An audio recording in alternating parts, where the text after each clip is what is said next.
Kita di babak keempat ini, we are living in the darkest chapter of the Islamic history. Ini adalah era yang paling kelam, babak paling kelam dalam sejarah umat Islam. Ini babak di mana kita babak ragu-ragu amat nyebutnya. Babak lur. Susah amat sih. Nih, babak keempat perjalanan sejarah umat Islam ialah era kepemimpinan Mulkan Jabrian, para penguasa yang memaksakan kehendak mereka. Inilah babak paling kelam dalam sejarah umat Islam, babak di mana fitnah kian memuncak. Sampai kapan? Sampai keluarnya puncak fitnah, Dajjal. Gitu. Dan Dajjal itu salah satu dari 10 tanda besar. Dan dia bukan tanda paling pertama, Pak. Ya. Babak di mana umat Islam babak belur. Ya. Dan Anda tidak perlu protes sama Allah. Tidak, karena Allah memilih Anda, takdirnya hidupnya di babak keempat ini. Berarti apa? Anda sebenarnya siap menghadapi babak keempat ini. Sebab Nabi pernah mengatakan dalam sebuah hadis, kata Nabi di hadapan para sahabat, "Wudidtu an alqi ikhwani." Sungguh aku rindu ingin ketemu dengan saudara-saudaraku. Para sahabat bertanya, "Ya Rasulullah, bukankah kami saudara-saudaramu?" Kata Nabi, "La antum ashabi." Oh tidak, kalian sahabat-sahabatku. Jadi siapa saudara-saudaramu ya Rasulullah? Kata Nabi, saudara-saudaraku adalah mereka yang muncul di akhir zaman nanti, tidak ketemu dengan aku, tidak melihat wajahku, tetapi mereka mencintai aku dan mentaati aku sebagaimana kalian mencintai aku dan mentaati aku. Bila mereka berbuat kebaikan, nilai kebaikan mereka seperti nilai 50 orang. Para sahabat bertanya-tanya, 50 orang di kalangan mereka apa di kalangan kami ya Rasulullah? Kata Nabi, bahkan di kalangan kalian. Masya Allah. Keren nggak? Keren nggak tawaran pahalanya dari Allah? Ya, tapi ada syaratnya. Syaratnya apa? Siap menjadi ghuraba. Tahu ghuraba? Ya, ghuraba itu artinya orang asing.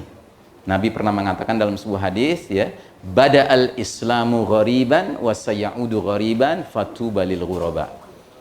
Awal mula Islam datang itu menjadi benda asing, benda aneh, gitu. Dan suatu ketika nanti di akhir zaman Islam akan jadi benda aneh lagi. Maka beruntunglah orang-orang yang terasingkan, orang-orang yang dianggap aneh. Gitu. Siap nggak kita dianggap aneh? Gitu.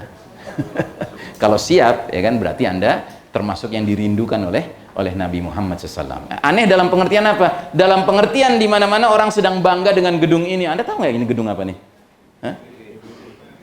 Gambar ini gambar apa? Nah ya kan?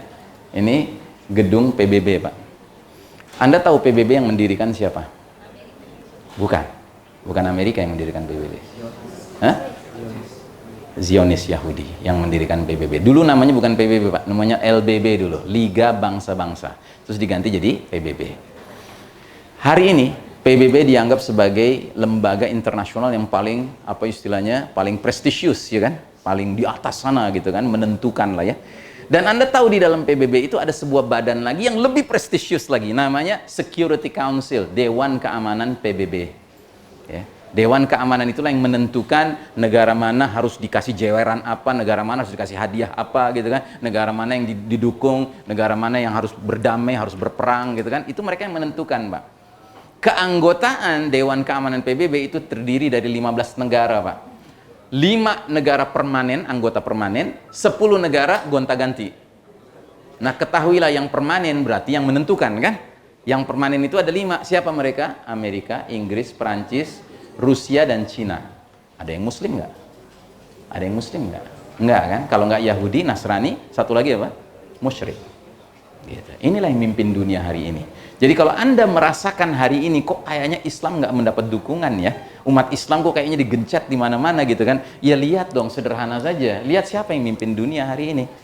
Lain dengan babak 1, babak 2, babak 3 sekalipun ada khalifah yang zalim yang mimpin, tetapi tetap saja masyarakat tahu Quran dan Sunnah adalah yang harus dijunjung tinggi. Tapi babak keempat ini, ya seperti saya gambarkan tadi, Pak, we are living in the darkest chapter of the Islamic history. Dan kita nggak usah protes. Kenapa? Karena Allah sudah beritahu babak seperti ini akan kita alami. Silahkan dicatat, nanti diperiksa ayatnya. Ali Imran 140. Apa kata Allah dalam ayat ini? Watilkal ayyamu nudawiluha bainan nas. Demikianlah hari demi hari, masa kejayaan dan keruntuhan suatu umat kami pergilirkan. Jadi ada gilirannya umat Islam berjaya, babak 1, babak 2, babak 3. Walaupun makin lama makin turun kualitasnya ya. Tapi masih berjaya Pak. Di babak ketiga ini sekalipun ya umat Islam itu merasakan mereka hidup under the Islamic civilization. Kira-kira di babak keempat ini kita merasa nggak kita hidup under the Islamic civilization? Hah? Kerasa nggak kita under Islamic civilization sekarang? Kerasa nggak? Terutama malam tahun baru, ya kan? Paling nggak kerasa tuh, ya kan? Karena kelakuan umat Islam luar biasa, ya, nyalain apinya udah lebih hebat dari orang Majusi dalam artian petasan, ya kan? Niup trompetnya lebih hebat dari orang Yahudi, ya kan? Nyanyinya lebih hebat dari orang Nasrani di malam tahun baru.